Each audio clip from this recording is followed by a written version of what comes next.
This was an extraordinary situation in many ways. The prison at Dannemora is over 100 years old. This is the first escape in 100 years.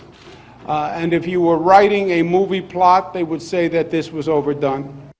There was to be no Shawshank Redemption happy ending to this prison breakout. No sunning on a Mexican beach, no living a quiet, unassuming life in a small town somewhere in Mexico. Richard Matt is dead, and David Sweat is lucky to be alive after being pumped with 2 bullets from the weapon of a New York State police sergeant. Now comes the fallout from the prison escape at one of the most feared penitentiaries in America, and what we need to understand to see it never happens again. He's the former NYPD commissioner and author of the book, My Journey from Correction and Police Commissioner to Inmate number 84888-054. Bernie Kerik joins us on the hard line. Bernie, let's get right to the business here. How safe should the American people feel if they live in the vicinity of a maximum security prison, knowing full well that this was employees, people on the inside who helped these 2 killers get out? Honestly, Ed, there's another issue here, and I think the bigger issue is no matter what those 2 employees did to help these guys, if the security of the institution worked the way it was supposed to work, this plan would have been discovered, and these guys would have never gotten out of the facility. So I think the governor ordering the inspector general to conduct an investigation to determine what exactly happened and where the flaws and failures were within the system, I think that's far more important at this point. Bernie, you're right at one point, and let me see if I can just point this out, because you are correct that that's part of the security issue here. I think that people are starting to think about now as well, because we saw over the weekend in North Carolina a convicted murderer was recaptured on Sunday. He went over the wall. He was helped by a love liaison, if you will, behind prison walls to get out. Here we have the same thing in New York. So doesn't this speak to the security now, the people that are hired, and wondering who runs the asylum? Well, it's a couple things. One, it's the people that's hired.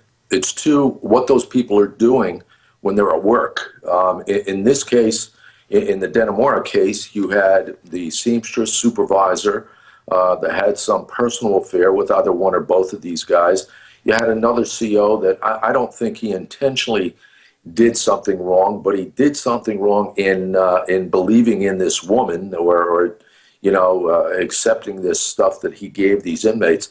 The fact of the matter is, the flaws and failures within the system, those 2 people, 1, 2, the rest of the security, the bed checks, the inspections of the maximum security cells, somebody creating an honor dormitory to put these guys in civilian clothes and have them be allowed unescorted movement throughout certain parts of the facility is completely ludicrous. So I think these are all part of the security element that has to be looked at to ensure that this stuff never happens again. Does that go on more than we would like to believe? Because you mentioned honor housing. These are guys with a history of escaping, cold-blooded killers who were given honor housing. And I've even got in my hand here a copy of a Wire report that talks about how comfortable everybody was with each other.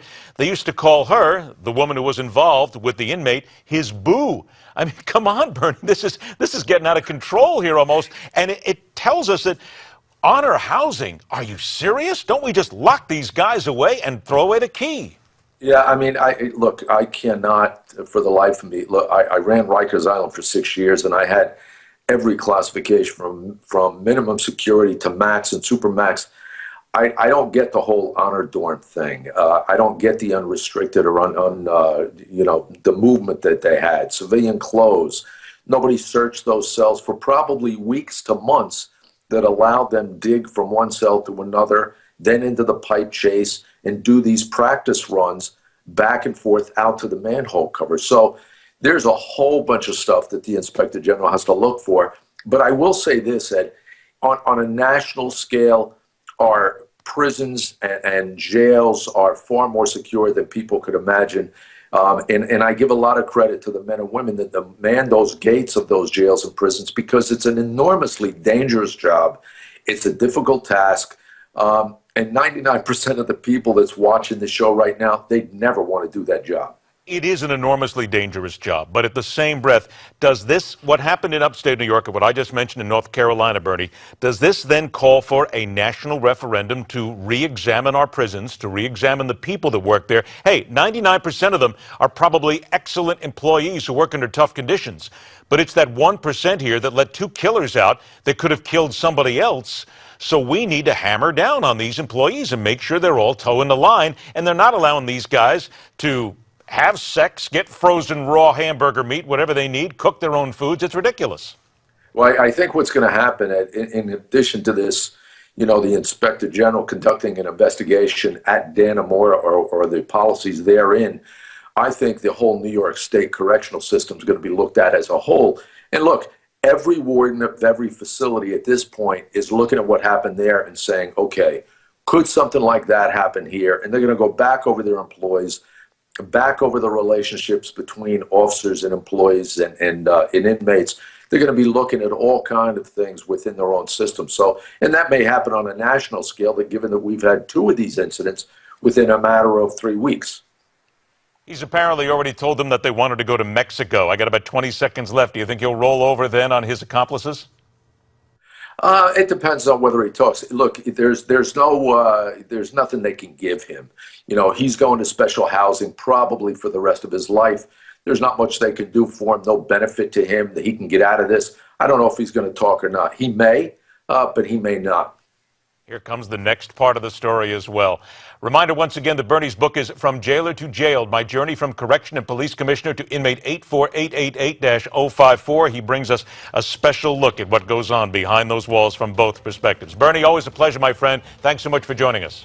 Thank you, sir. All right, take care. Coming up next, Christians who would rather fight than switch over the issue of same-sex marriage. It's coming up next on the fastest 60 minutes in news, The Hardline.